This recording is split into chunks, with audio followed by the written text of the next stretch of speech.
for June 23rd.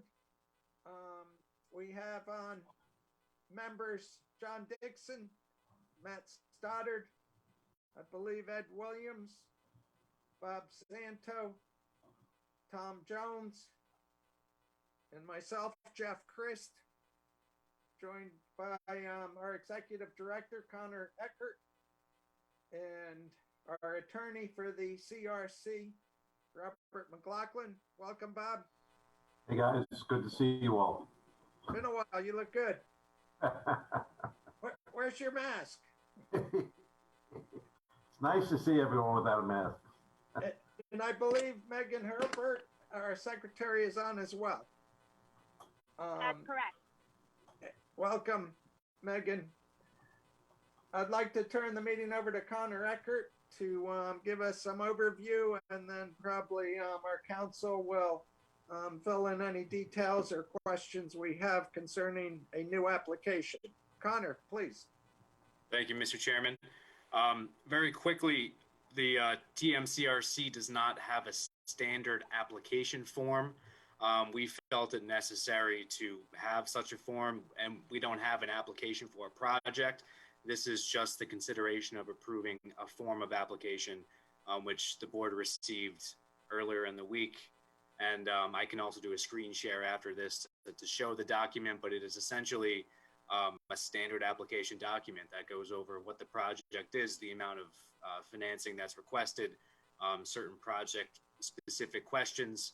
And once again, the CRC is an organization that can issue tax exempt bonds to help finance 501(c) nonprofit projects, as well as small manufacturing projects.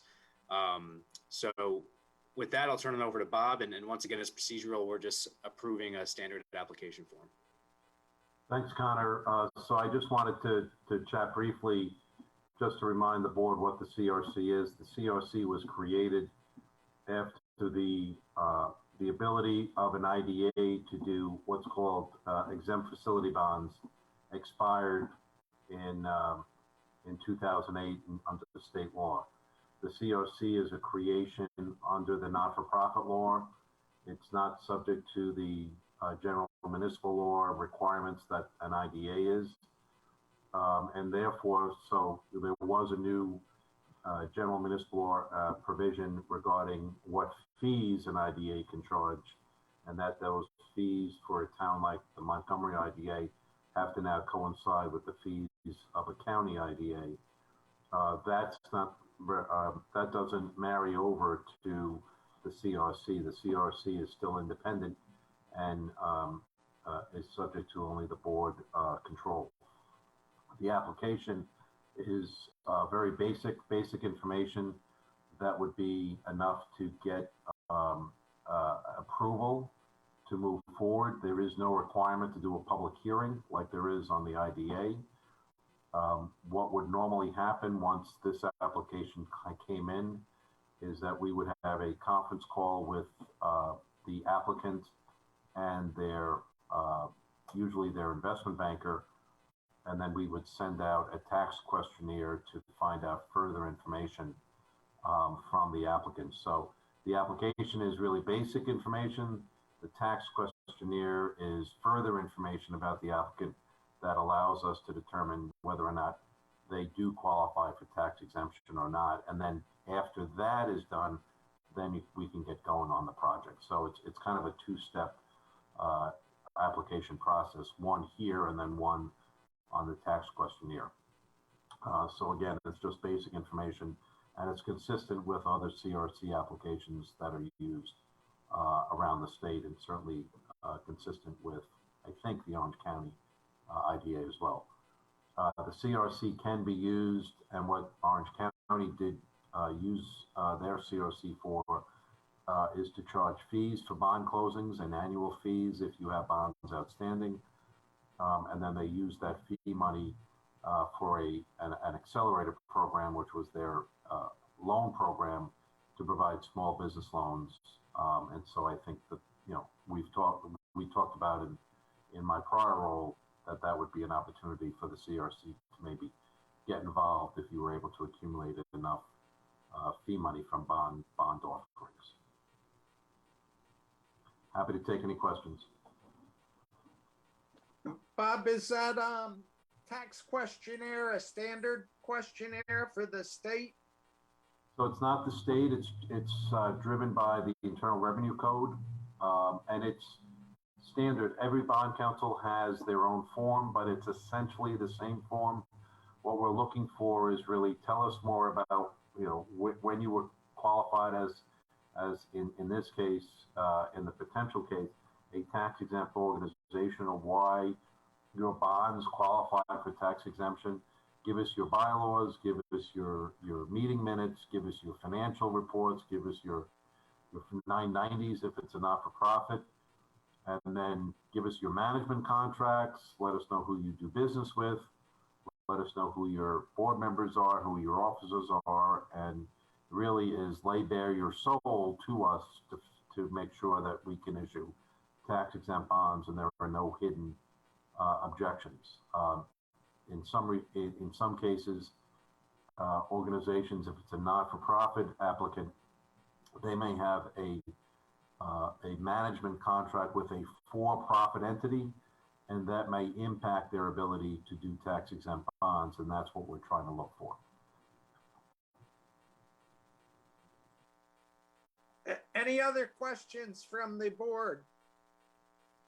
Yeah, Jeff, I have a question. Bob, when it comes to the bonds, is there any way, if let's say somebody came and asked for a bond, is there any way we could be held financially liable for them? Great question. All bond offerings make it very clear that there is not an obligation. It's not an obligation of the issuer. You're a conduit, meaning you provide tax exemption, and the minute the closing occurs, you assign everything over to a trustee. The trustee is then there to make sure that the bondholders get paid. If there's cash, if there is no cash, they cannot sue the CRC or the town of Montgomery or the state of New York, okay? You're just a conduit giving them tax exemption, a tax exempt bond exemption issuance, and the minute the closing occurs, you're gone, you're out. They can't sue you, they can't sue the CRC, they can't sue the town of Montgomery, they can't sue any of the individual board members. Other questions? And I might point out, board members received this blank draft application by email, I believe last week. Is that right, Connor? Yes, Mr. Chairman, on the 18th.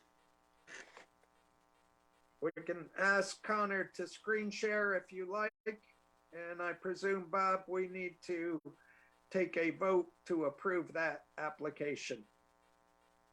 That's right, but since you're not governed by the general municipal law, it doesn't need to be by roll call.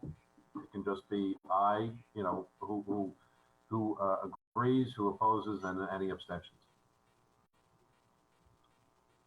Does anyone want the screen share on that? Would anyone care to make a motion to accept that draft application to the CRC? I'll make that motion. Thank you, John. Motion by John, second. Second.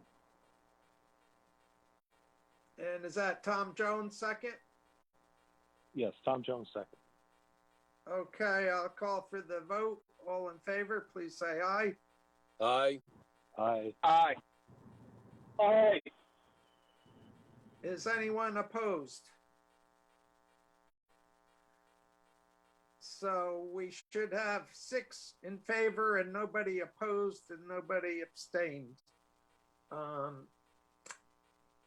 Anything else we should do today, Bob? No, I think, I don't know if the CRC has, if there's a way to create a CRC link to the IDA.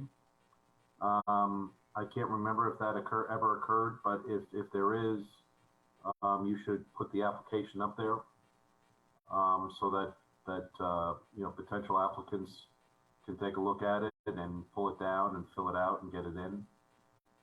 And then, I think at some point the board should consider especially if you get a project, what type of fees, closing fees, annual fees that you want to charge.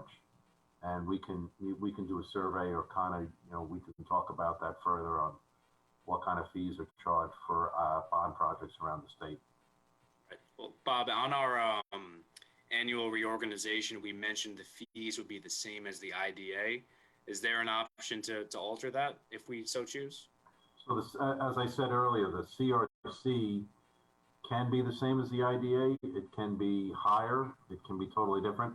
Right now, the IDA has to become Orange County IDA fees at some point when that bill is signed, and then 90 days after the effective date of the bill that was passed. So your fees are automatically going to increase because the Orange County IDA fees are dramatically higher than yours, I think, right now. And then it's a question of, does the CRC match that, or do you, keep it at 2,500 as the application, or whatever, whatever you think is appropriate. So the message, that the takeaway is that the CRC is independent. It's an independent, not-for-profit organization, and it's away from the IDA. It's not bound by the general municipal law. It's bound by the not-for-profit law. Thank you.